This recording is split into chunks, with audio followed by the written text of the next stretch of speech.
It's a really a privilege and honor to be with all of you. మీరు అనుకోని రీతిగా దేవుడు ఏర్పాటు చేసిన కార్యం కనుక ఈ విధంగా మనం కలుసుకోగలుగుతున్నాం. నేను చాలా సంతోషిస్తున్నాను. ప్రభువు తన పరిచర్య కోసం ఆయనే ఈ సమయాన్న నన్ను అమెరికా పంపించారు కనుక ఇక్కడ ఉన్న ప్రతి సమయంలో కూడా ఆశ్చర్యంగా ఈ యొక్క కాల్లో ఈ రోజు జూమ్ కాల్లో కూడా కలుసుకోవడం నాకు చాలా సంతోషంగా ఉంది. ఈ రోజు జూమ్ కాల్లోకి వచ్చిన అందరికీ ప్రత్యేకమైన వందనాలు. మరి ఎవ్రీ ఫ్యామిలీకి, మీతో పాటు ఉన్న మీ పేరెంట్స్ కి, ప్రతి ఒక్కరికి కూడా పేరు పేరు వస్తున్న నా ప్రత్యేకమైన వందనాలు తెలియజేస్తున్నాను. అలాగే దేవునికి మహిమ, ఘనత, ప్రభావాన్ని చెల్లిస్తున్నాను.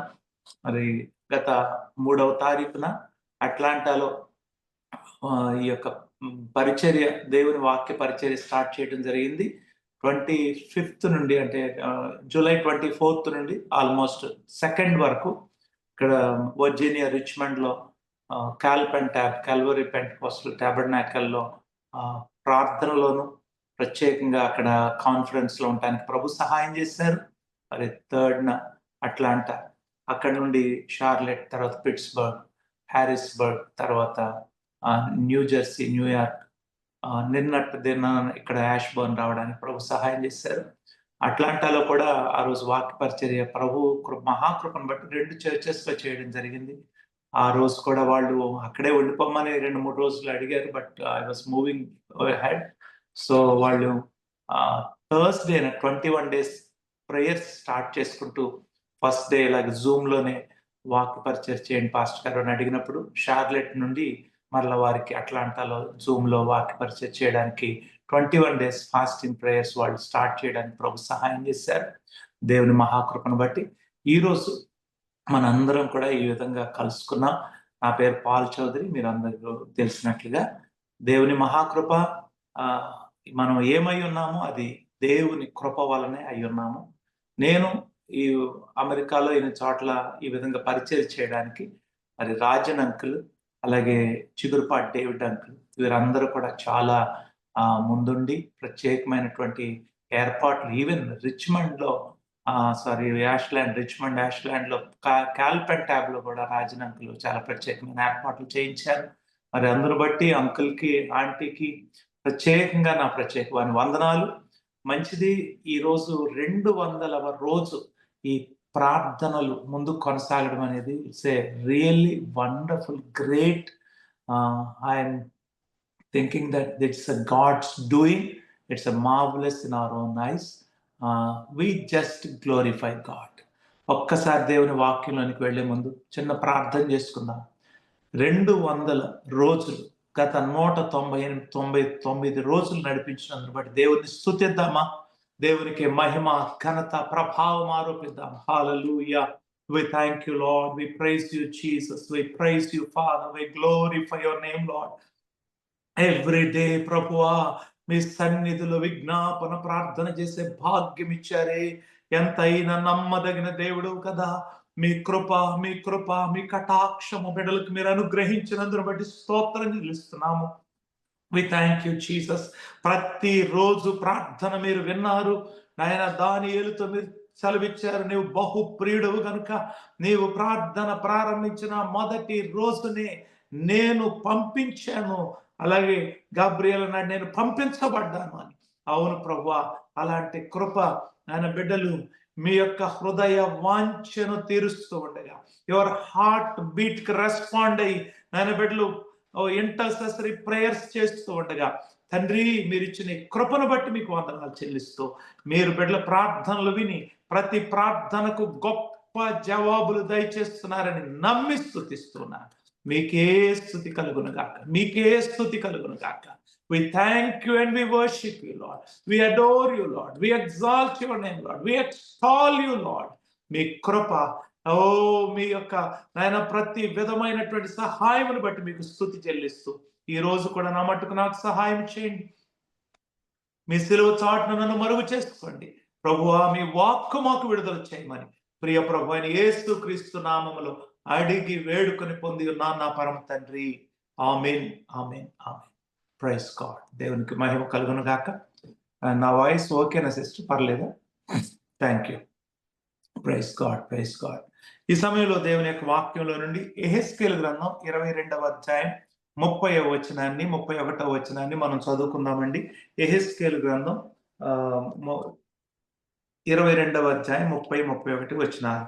నేను తెలుగులో చదువుతాను, అలాగే ఇంగ్లీష్ లో కూడా మనం చదవాల్సి ఉన్నాం. ఒకసారి.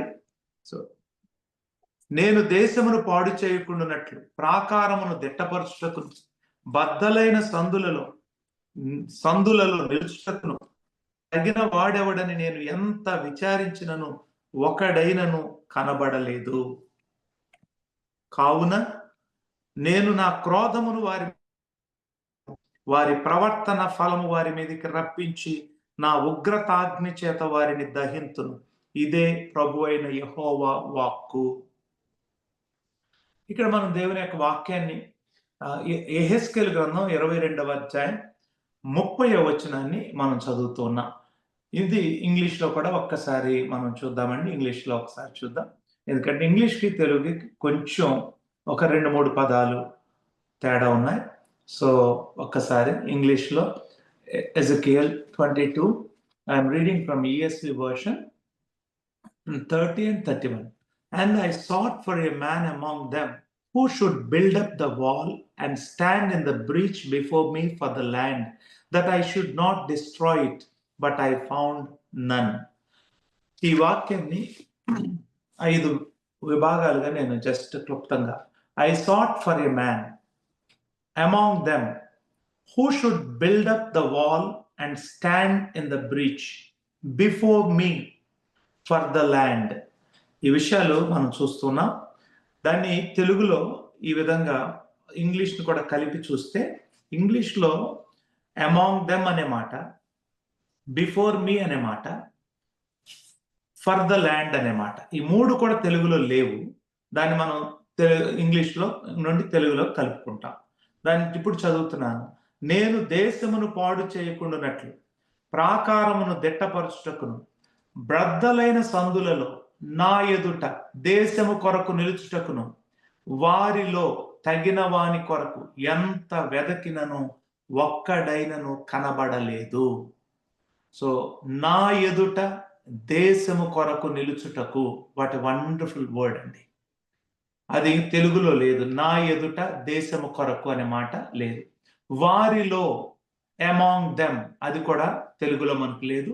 కాబట్టి కలిపి మనం తెలుగులో చదువుతా ఉన్నాం.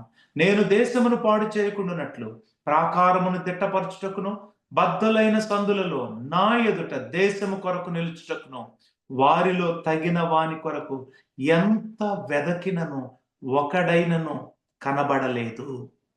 ఈ మాటని చదువుతుంటే చాలా ఆశ్చర్యంగా ఉంది.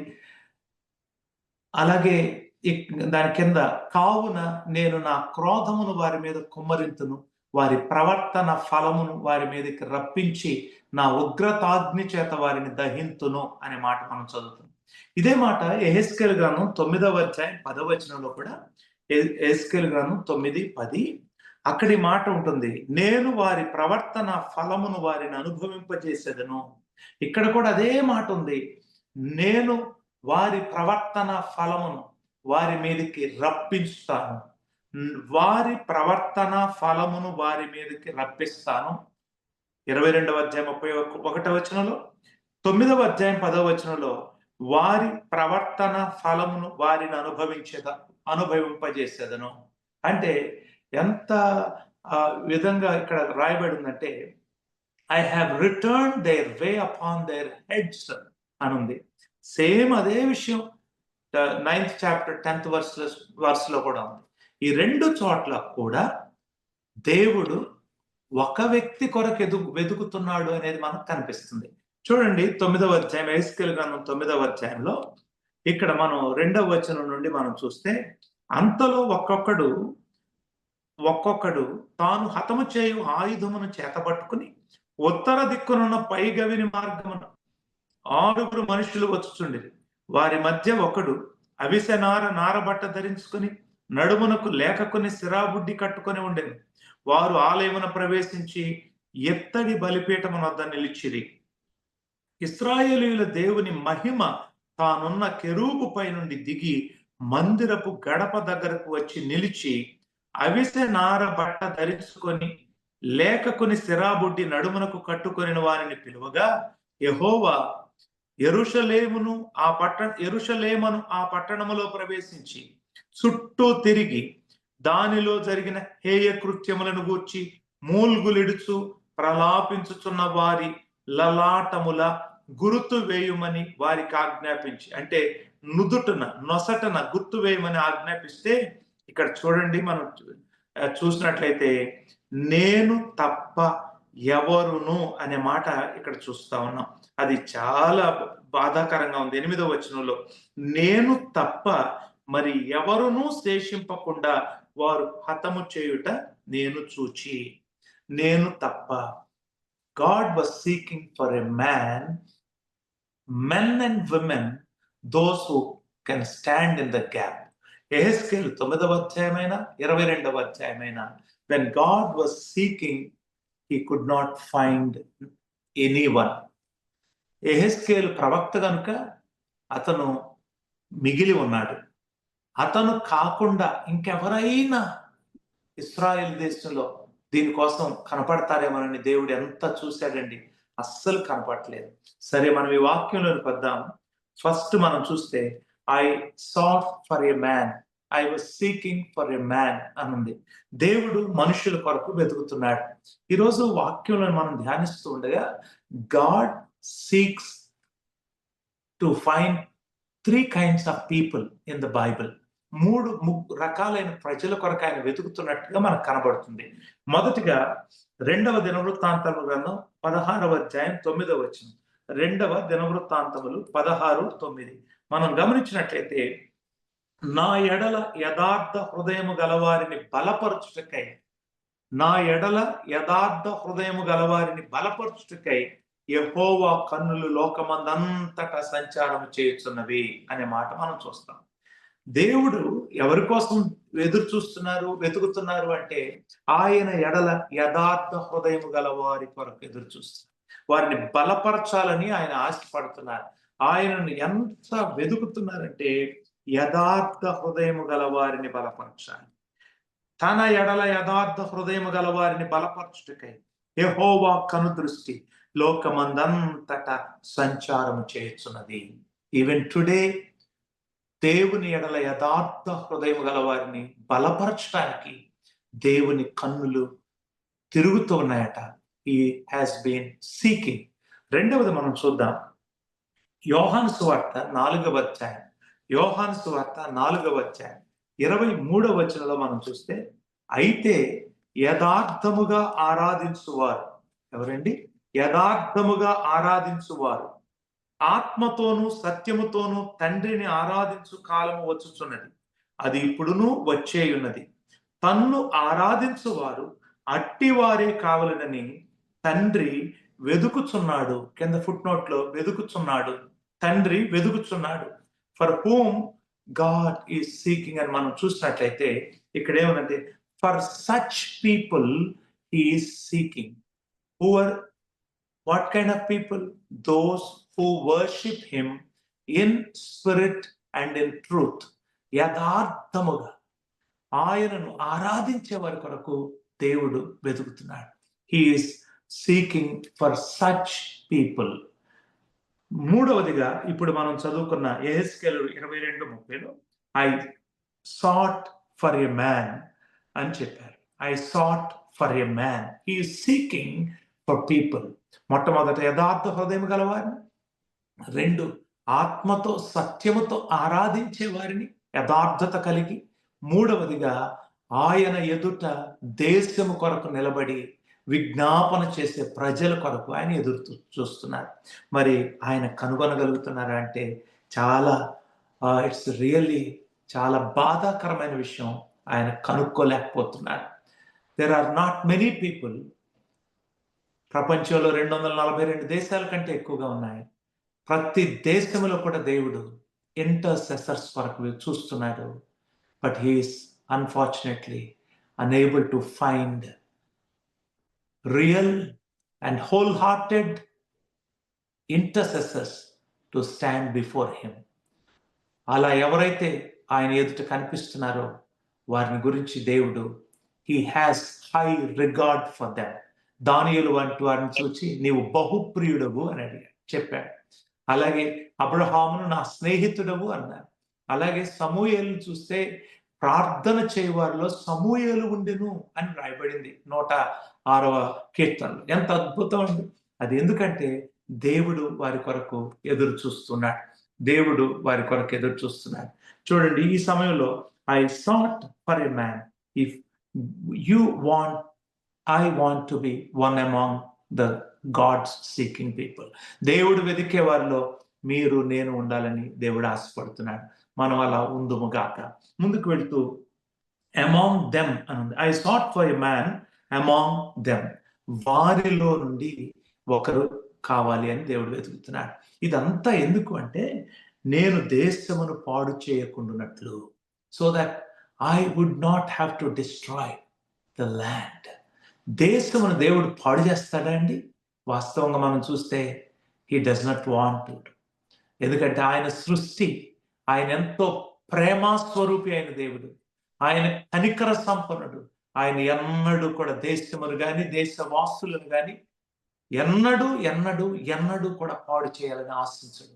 కానీ ఇక్కడ మనం గమనిస్తే ఆయన ఏ పరిస్థితుల్లో దేశమును పాడు చేయడానికి తీర్మానం చేసుకున్నాడంటే ఇన్ అన్అవాయిడబుల్ సిచ్యువేషన్స్, అనివార్య పరిస్థితుల్లో, ఇక తప్పని పరిస్థితుల్లో మొట్టమొదటి నుండి కూడా మొదటగా మనం గమనించినప్పుడు నోవహు దినముల్లో ఆదికాండం 6వ అధ్యాయంలో భయంకరమైన విచ్చలవిడి పాపము జరుగుతూ ఉండగా దేవుడు చూడలేక ఆయన హృదయమునందు నొచ్చుకొని యావత్ భూమి మీద ఉన్న యావత్ జీవరాశిని కూడా ఆయన నాశనం చేయాలి అనుకున్నాడు. ఈవెన్ అప్పుడు కూడా he was seeking for a man. ఎవరైనా తనను గురించి నీతిమంతులు ఉంటారేమోనని చూస్తే నోవహు కనిపించాడు. మనకు తెలుసు లోతు దగ్గర కూడా దేవుడు ఎంతో బాధపడుతూ దానిని గూర్చిన మొర గొప్పది అని చెప్పి I'm going to see what is happening there అన్నాడు. తీరా వెళ్ళి చూస్తే చాలా ఘోరంగా ఉంది పరిస్థితి. యావత్ సొదొమ గొమొర్రాలను ఆయన నాశనం చేయడానికి తీర్మానం చేసుకోవాల్సి వచ్చింది. పరిస్థితి అంత ఘోరముగా ఉంది. ఈవెన్ అనేక మార్లు అదే పరిస్థితి ఇశ్రాయేలీల మధ్య కనపడుతూ వచ్చింది. ఇప్పుడు యెహెజ్కేలు గ్రంథంలో మనం చూస్తున్నాము. 9వ అధ్యాయంలో చూసాం, 22వ అధ్యాయంలో చూసాం. అక్కడ హేయ కృత్యములు జరుగుతున్నాయి. హేయ కార్యములు, ఎంత భయంకరమైన హేయ కార్యములు జరుగుతున్నాయంటే మరి మనం చూస్తే అక్కడ ఒక్కసారి 9వ అధ్యాయంలో మనం చూస్తామండి. చూడండి అక్కడ ఏమని ఉందంటే abominations that are committed in it. Wow. Who sigh and groan over all the abominations that were committed in it. హేయ కృత్యములు, ఘోరమైన కార్యం. ఏంటబ్బా ఈ ఘోరమైన కార్యములని మనం చూస్తే యెహెజ్కేలు గ్రంథం 22వ అధ్యాయంలో 14 రకాలైన భయంకరమైన పాపముల గురించి రాయబడి ఉంది. అవేమి నేను చెప్పనిప్పుడు, తర్వాత ఇది అవుట్లైన్ కనుక మీరు తర్వాత ఒక్కసారి ధ్యానం చేయండి. 4 kinds of people are committing these kind of abominations. భయంకరమైన కార్యములు 4 రకాలైన ప్రజలు ఎవరు అంటే యెహెజ్కేలు గ్రంథంలో 22వ అధ్యాయంలో స్పష్టంగా మొత్తం అంత అధ్యాయం అంతట్లో మనకు ఉంటుందండి. మొట్టమొదటిగా ద ప్రిన్సెస్, అక్కడ కూడా ఇంగ్లీష్ లో ప్రిన్సెస్ అని ఉంది, తెలుగులోనేమో అధికారులు అని ఉందన్నమాట. అధికారులు 22వ అధ్యాయంలో మనం చూస్తే చూడండి, వారి యొక్క అధికారులు ఈ విధముగా ఉన్నారు అని చెప్పేసి సకల 4వ వచనంలో నుండి 3వ వచనం నుండి భయంకరంగా రాయబడి ఉందండి. అది 4 రకాలైన వాళ్ళు ఇక్కడ కనబడుతున్నారు మనకి. నీలోని ప్రధానులు అని ఉందండి 6వ వచనంలో. నీలోని ఇశ్రాయేలీయుల ప్రధానులందరూ ప్రిన్సెస్ అని ఉంది. రెండవది అక్కడ ఏముందంటే ప్రీస్ట్స్ అని ఉంది. వాళ్ళు అందులోని యాజకులు 26వ వచనం, దాని యాజకులు నా ధర్మశాస్త్రమును నిరాకరించుదురు, నాకు ప్రతిష్ఠితములకు వస్తువులను అపవిత్రపరచుదురు. మొత్తం 22వ అధ్యాయం అంతా కూడా ఈ 4 రకాల ప్రజల గురించి. 1 princes, 2 priests, 3 prophets, those are the false prophets, and 4వది people. Even the common people were committing terrible crimes before the eyes of the Lord. ఇవన్నీ ఇక్కడ మనం చూస్తున్నాము. మరి 27లో దానిలో అధిపతులు లాభము సంపాదించుటకై నరహత్యలు చేస్తారన్నారు. అలాగే 28లో దాని ప్రవక్తలు వ్యర్థమైన దర్శనాలు కంటున్నారని చెప్పారు.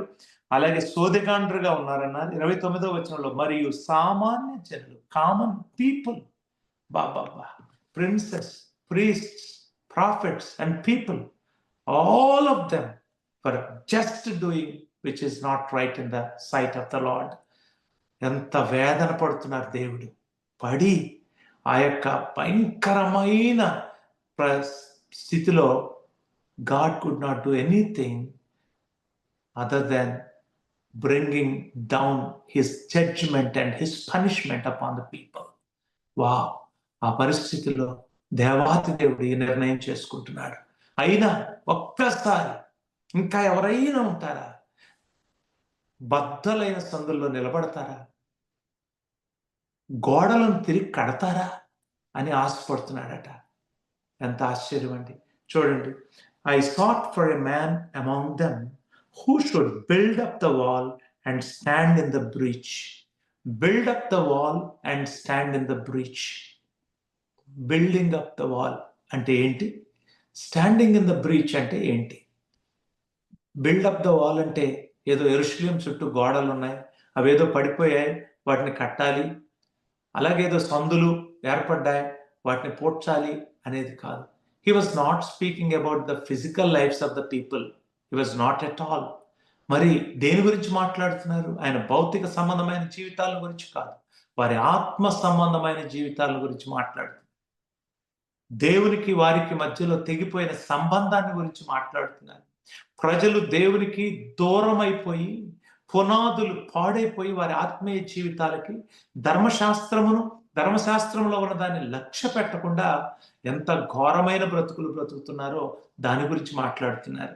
అలాగే standing in the gap before him అంటే దేవునికి ప్రజలకి మధ్యలో అగాధం ఏర్పడింది. ఆ అగాధమును పొడ్చగలిగిన వారు ఎవరు అని ఆశపడుతున్నారు దేవుడు. ఎవరు పూడుస్తారు? ఎలా? ఇక్కడ మనం చూస్తే 2 పనులు చేయాలి. They have to take up 2 responsibilities. మీరైనా నేనైనా as a believers, as a God's chosen people 2 బాధ్యతలు మనకున్నాయండి.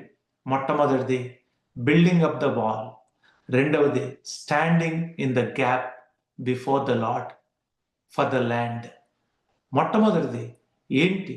వాట్ ఈస్ బిల్డింగ్ అప్ అంటే this is the building up of the spiritual lifes of people. ప్రజల ఆత్మీయ జీవితాలని కట్టేది ఎలాగంటే దేవుని యొక్క వాక్యాన్ని ప్రకటించడం ద్వారా, దేవుని యొక్క వాక్యాన్ని వారికి నేర్పించడం ద్వారా ప్రజల జీవితాలు కట్టబడతాయని మొట్టమొదటి నుండి, ఆది నుండి దేవుడు ఎరిగి ఉన్నారు. అబ్రహామును గురించి సొదొమ గొమొరాను పాడు చేయడానికి వెళ్ళేటప్పుడే దేవుడు ఏమన్నారో తెలుసా అండి?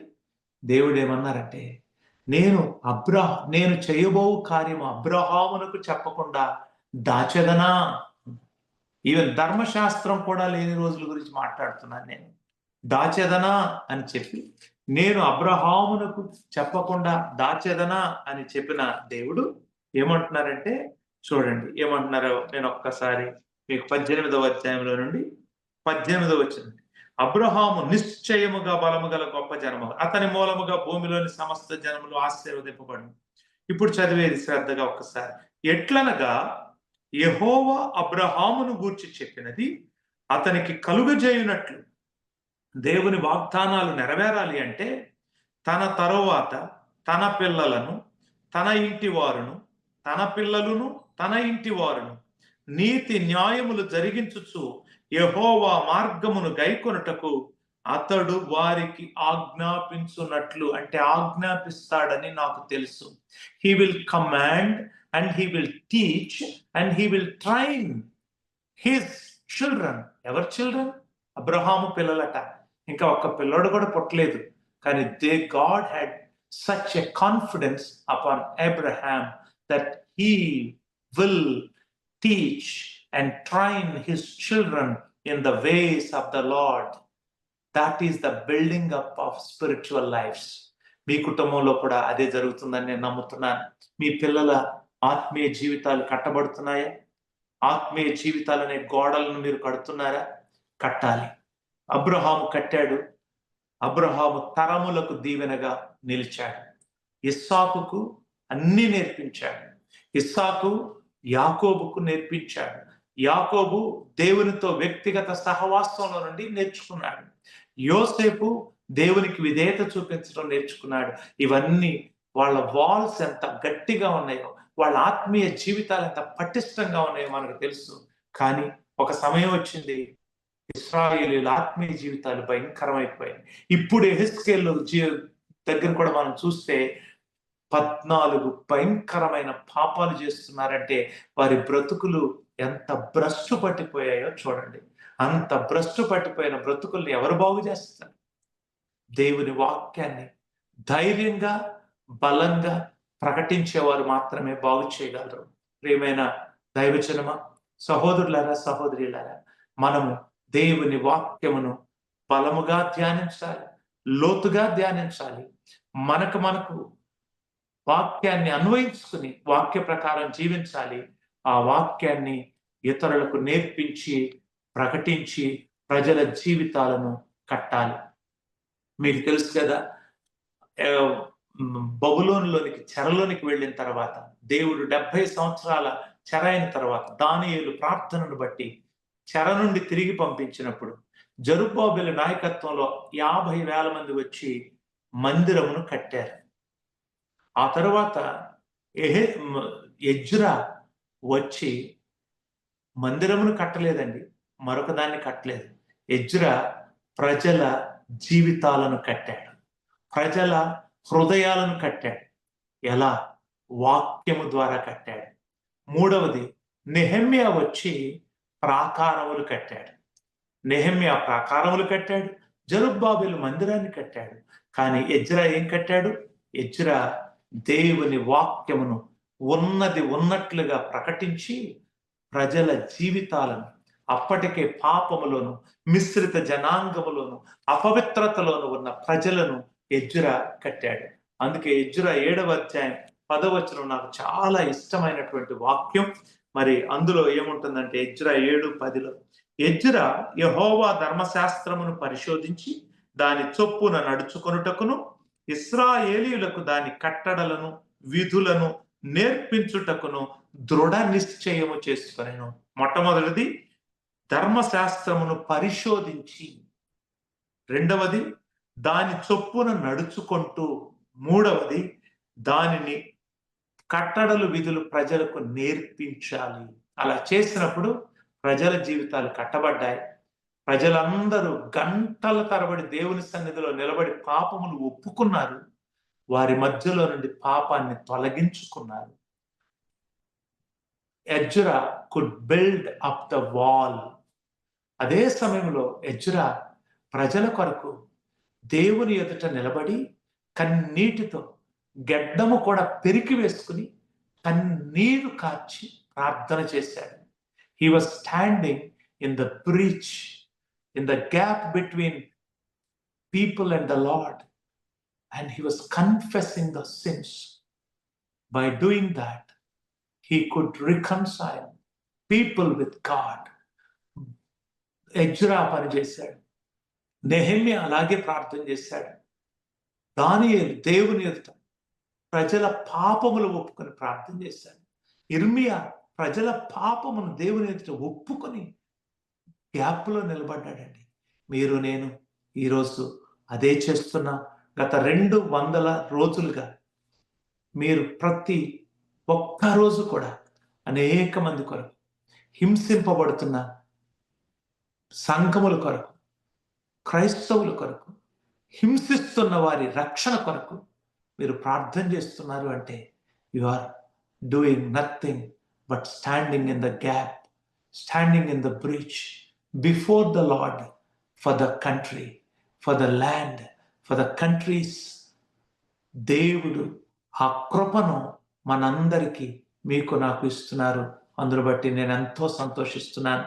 ఈరోజు మీలో నేను కూడా ఒకటిగా ఉండటానికి కృప ప్రభు నాకు ఇచ్చారు. అలాగే ఈ కృప నా మట్టుకు నాకు యవ్వన ప్రాయం నుండే దేవుడు ఇస్తూ వచ్చారు. ఇంజనీరింగ్ కాలేజ్లో చదువుతూ ఉండగా ప్రార్థన భారాన్ని దేవుడు నాకు పెట్టారు. తెల్లవారుజామున 4 గంటలకి లేచి రూమ్మేట్స్కి ఉంటే ఇబ్బంది కలుగుతుందనే భావంతో సైకిల్ వేసుకుని ఒక 2-3 కిలోమీటర్లు ఊరు బయటకు వెళ్ళిపోయి ఒక నిర్జన ప్రదేశంలో 1 గంట 2 గంటలు ప్రార్థన చేసుకుని వచ్చేవాడిని. ప్రభు ఆ కృపిచ్చారు. ఈవెన్ మొన్న కూడా పిట్స్బర్గ్లో ఆఫ్టర్ 33 years నేను 30 years 95లో మరి బయటకు వచ్చేసాను. ఈరోజు 25లో కలుసుకున్నాను. వారి ఇంటికి వెళ్ళాను. తన చర్చ్లో నిలబడి చెప్తూ నా ఫ్రెండ్ సాక్ష్యం చెప్తున్నాడు. ఆ రోజుల్లో పాల్ మాకు డిస్టర్బెన్స్ అవుతుందని 4 o'clockకి సైకిల్ వేసుకుని వెళ్ళిపోయేవాడు, ప్రార్థన చేసేవాడు. దేవుని కృపను బట్టి ఆ రోజుల్లో ఎన్నోసార్లు ప్రజల కొరకు ప్రార్థన చేయడానికి ప్రభు కృపించారు. అలాగే లంచ్ టైంలో కూడా ఒక 1 hour ఉంటే కనుక కాలేజ్ బయటకు వెళ్ళిపోయి విజ్ఞాపన చేయడానికి ప్రభు సహాయం చేశారు. ఒకరోజు అలా ప్రార్థన చేస్తుంటే ఒక సహోదరి కొరకు ప్రార్థన చేయాలని నాలో బలమైన ప్రేరేపణ ఆత్మలో దేవుడిస్తున్నారు. నేను అనుకున్నాను, ఎందుకు ప్రభువా, మొన్న వెకేషన్కి వెళ్ళినప్పుడు ఆ సిస్టర్ని కలిశాను కదా, బాగానే ఉంది కదా అని. మళ్ళీ పరిశుద్ధాత్మ దేవుడు మాట్లాడుతున్నారు. She is in such a serious condition. నాకు అంతే అర్థం కావట్లేదు, చాలా అనారోగ్యంగా ఉంది అంటున్నారు. అయ్యో నేను చూశాను కదా అనుకుంటున్నాను. But I obeyed. మోకరించి ఆ సహోదరి కొరకు ప్రార్థించాను. Within 3 days I received a letter. ఆ రోజుల్లో వారం 10 రోజులకు కానీ వచ్చేవి కాదు లెటర్స్. కానీ 3 daysలోనే విజయవాడ నుంచి నా దగ్గరికి లెటర్ వచ్చిందని, మహారాష్ట్ర. ఆ లెటర్లో ఉంది, పలానా sister, she is suffering with cancer, can you please pray for her అని మా అక్క, నా ఓన్ సిస్టర్ పంపించారు. వేరే వాళ్ళ చర్చిలో ఒక సిస్టర్ గురించి. ఆ సిస్టర్నే నా హృదయంలో పెట్టాడు దేవుడు. తెలీదు, వెంటనే మా ప్రార్థన ప్రారంభించాను. ఎందుకంటే we have to stand before the Lord for people. దేవుడు అలా అప్పటి నుండి ఇప్పటి వరకు కూడా ఎంతో మంది కొరకు ప్రార్థన చేయడానికి దేవుడు సహాయం చేస్తూ ఉన్నారు. ఉదయకాలం కూడా సిస్టర్తో కొన్ని మాట్లాడుతూ ఉన్నాను. మరి 2013 ఆ టైం నుంచి ఎవ్రీ డే ప్రభు నన్ను మార్నింగ్ 4:14కి నన్ను లేపుతా ఉన్నారు. ఆశ్చర్యకరంగా లేచి మొబైల్ ఫోన్ ట్యాప్ చేయగానే 4:14 అని ఉండేది. అర్థమయ్యేది కాదు ఏంటనేది. అయితే ప్రార్థన చేస్తూ ఉండగా ఒకరోజు ఒక దైవ సేవకుని ద్వారా ప్రభు బయలుపరిచి 414ers కోసం 4 years మొదలుకొని 14 years వరకు ఉన్న యంగ్ జనరేషన్ కొరకు మనం ప్రార్థన చేయాలి. There is a great 414 movement is going on throughout the world where every effort is being put to win the people and the young generation for the Lord అని చెప్పినప్పుడు ఆ రోజు నుండి ఈ రోజు వరకు దేవుని సన్నిధిలో ప్రజల కొరకు విశేషంగా 4 నుండి 14, అలాగే ఈవెన్ టీనేజర్స్ కొరకు, యంగ్ జనరేషన్ కొరకు ప్రార్థన చేయడానికి దేవుడు సహాయం చేస్తున్నారు. మనం మరొక్కసారి నేను చెప్పేది ఏంటంటే, బిఫోర్ క్లోజింగ్, మనకు టైం ఎక్కువ ఉండదు కాబట్టి చెప్పేది, మనము తప్పక 2 పనులు చేయాలి. ఒకటి, దేవుని వాక్యంలో మనం బలంగా ఉండాలి, వాక్యాన్ని బలంగా ప్రకటించాలి. వాక్యం ప్రకటించకుండా మన జనరేషన్ని రక్షించుకోవడం అనేది అసాధ్యమైన విషయం. ఓన్లీ మంచి మాదిరి చూపిస్తాను, నేను మంచిగా ఉంటాను, నా పిల్లలు చూసి వాళ్ళే నేర్చుకుంటారు, నో వే అనుకోకూడదు. ప్రతి స్థలంలో కూడా మనం ఈరోజు దేవుని వాక్యం ప్రకటించబడాలి. ఈవెన్ నేను 2004వ సంవత్సరంలో I was invited to preach the word of God in Finland. అక్కడికి వెళ్ళినప్పుడు అక్కడ even I have not started yet my mission. First 2 కాన్ఫరెన్సెస్లో I was invited to participate. ఒక కాన్ఫరెన్స్లో నేను ప్రేయర్ చేస్తూ ఉన్నాను. కంట్రీస్ కొరకు, డిఫరెంట్ కాంటినెంట్స్ కొరకు ప్రేయర్ చేయాలి. నాకు స్టేజ్ మీదకి వెళ్ళి ఏషియా కాంటినెంట్ కొరకు ప్రేయర్ చేయడానికి నాకు అసైన్మెంట్ ఇచ్చారు. నేను ఆ దేశాల పేర్లు తీసుకుని స్టేజ్ మీదకి వెళ్ళి, thousands of people were there, pastors and leaders from many other countries. నేను వెళ్ళి ప్రేయర్ చేస్తూ ఉండగా అక్కడ ఒక సహోదరితో దేవుడు మాట్లాడి, you have to pray for this person, this young man, and prophesy over him అని చెప్పారట. నేను కిందకి దిగి వచ్చి మీటింగ్ అంతా అయిపోయిన తర్వాత ఒక సిస్టర్ వచ్చి నన్ను అడుగుతున్నారు వేరే వాళ్ళ సహాయంతో, because she did not know English, she only knew Finnish language, and she came and asked other brother to translate. And when she started praying, she told that, dear young man, this is what the Lord says. God is telling that with a special purpose, He has brought you here. You have to be bold enough to preach those things which Lord will put into your heart. Don't think that you are a youth, you are a small boy, but you have to be boldly preach. ఆ ప్రవచనం తర్వాత ప్రభు, already God has prepared my heart for next 30 days to visit different churches and to preach the word of God. When I went there, people were really surprised to listen such a bold word of God. ఎందుకంటే ఆ మందిరములో అక్కడ ఉన్న పరిస్థితులను నేను విప్పి చెప్తున్నట్లుగా చాలా బలంగా గద్దింపుతో వాక్యం వస్తుంటే వారికి ఆశ్చర్యం అవుతుందంట. కానీ దేవుడు చెప్పారు, we have to preach with such boldness, then we will build the walls. ఖచ్చితంగా అది మన జీవితంలో జరుగును గాక. రెండవది, let us stand before him. దేవుని ఎదుట నిత్యము కూడా అలా చేద్దాం. ప్రభు ఎన్నోసార్లు మనం చూస్తే పాత నిబంధనలో there were successful intercessors. సమూయేలు జీవితంలో ప్రార్థన చేయని ఒక్క రోజు కూడా ఉండేది కాదని మనం చదువుతున్నాం. సమూయేలు ఉన్న దినములలో శత్రువులు ఇశ్రాయేలు మీదకి రాకపోవడానికి కారణం సమూయేలు ప్రార్థన మనకు తెలుసు. ఇర్మియా ప్రార్థన, దానియేలు ప్రార్థన, what a great wonders and miracles జరిగాయి. యేసు ప్రభు వారి భూమి మీద ఉన్నప్పుడు ఎంత గొప్ప ప్రార్థనా పరుడండి. అయ్యో, ఆయన ప్రార్థన తెల్లవారుజామున వేదనతో రోదనలతో ప్రార్థన చేసేవాడు.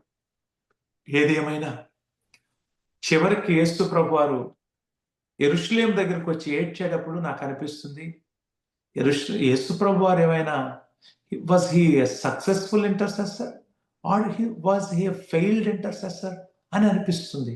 అంటే ఆ మాట మాట్లాడటానికి కూడా నేను యోగ్యుడిని కాదు, మాట్లాడకూడదు. బట్ జస్ట్ మనం అర్థం చేసుకోవడానికి ఆ మాట చెప్తున్నాను. యేసు ప్రభువారు అంటున్నారు, యెరూషలేమా యెరూషలేమా, కోడి తన పిల్లలను రెక్కల కింద చేర్చుకున్నట్లు నిన్ను చేర్చుకొనవలెనని ఉంటిని గాని నీవు రానొల్లలేదు. He did all what he could do for Jerusalem for 3.5 years. Not only 3.5, but 33.5 years.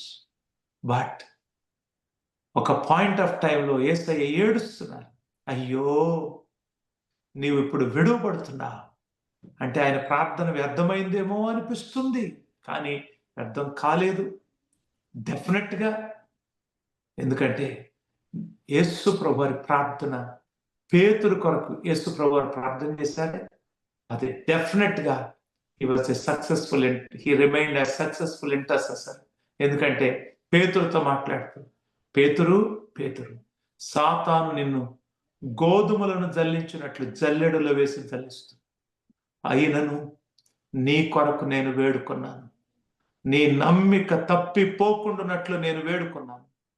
నీవు తిరిగి వచ్చిన తరువాత నీ సహోదరులను స్థిరపరచు, బలపరచు.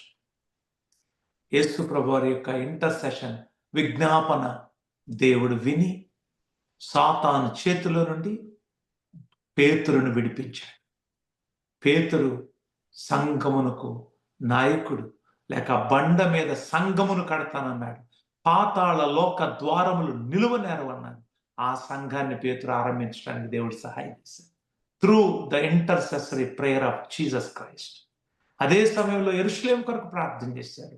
కానీ యెరూషలేము శిష్యుల ద్వారా మరల యేసు ప్రభు కన్నీరు కార్చిన, యేసు ప్రభు ప్రార్థన కానివ్వండి, శిష్యుల యొక్క పరిచర్య, నేను చెప్తున్నాను కదా, వాక్యమును ధైర్యముగా బోధించడం, దాని ద్వారా యెరూషలేములో వేల కొలది ప్రజలు రక్షించబడ్డారు.